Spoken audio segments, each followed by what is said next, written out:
పెరిగింది, డీజిల్ ధర పెరిగింది.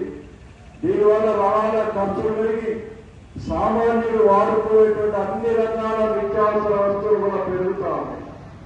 దాంతో పాటు రైతులు వాడుకునేటువంటి ఎరువుల ధరలు రోజులు పెరుగుతా ఉన్నాయి. అంటే ఈ ధరలు రాష్ట్రంలో కేంద్ర ప్రభుత్వం, నరేంద్ర మోడీ ప్రభుత్వం ఘోరంగా వైఫల్యం. ఈ ధరల పెరుగుదల వల్ల సామాన్య మధ్యతరగతి ప్రజానీకం కూడా